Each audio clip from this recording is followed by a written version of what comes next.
Hello, आज आपण बनवणार आहोत सोप्या पद्धतीने फ्लॉवर आणि बटाट्याची भाजी. यासाठी मी फ्लॉवर आणि बटाटा मस्त धुवून घेतला आहे. कढईमध्ये तेल तापत ठेवलं आहे. जिरं, मोहरी, कढीपत्ता आणि आता कांदा 2 मीडियम साईजचे कांदे टाकणार आहे आणि व्यवस्थित फ्राय करून घेणार आहे. मस्तपैकी इथे कांदा टाकून घेतला आहे. ही भाजी आहे ना एकदम सोप्या पद्धतीची आहे. ऑफिसला जाताना पटकन होण्यासाठी ही सुटेबल भाजी आहे. व्यवस्थित कांदा फ्राय झाला आहे. ह्याच्यावर ढाकण ठेवून व्यवस्थित आता कांदा लालसर करून घेतला. आता ह्याच्यामध्ये टोमॅटो टाकूया.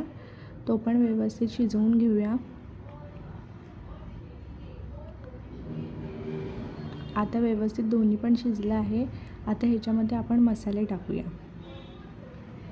हळद, लाल तिखट आणि हे वाटण कांदा, खोबरं, लसूण, आलं आणि कोथिंबीर याचं आहे. ते मी 2 चमचे टाकून घेतले व्यवस्थित. आता हे तेलामध्ये फ्राय करून घेतलं आहे. आता ह्याच्यामध्ये हळद, लाल तिखट आणि गरम मसाला व्यवस्थित टाकून मिक्स करून घेऊया.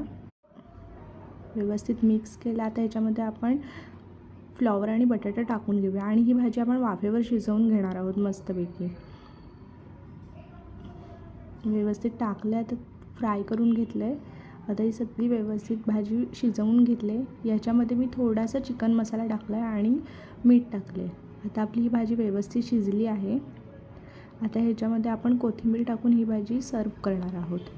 कशी वाटली भाजी नक्की कॉमेंटमध्ये सांगा. थँक्यू.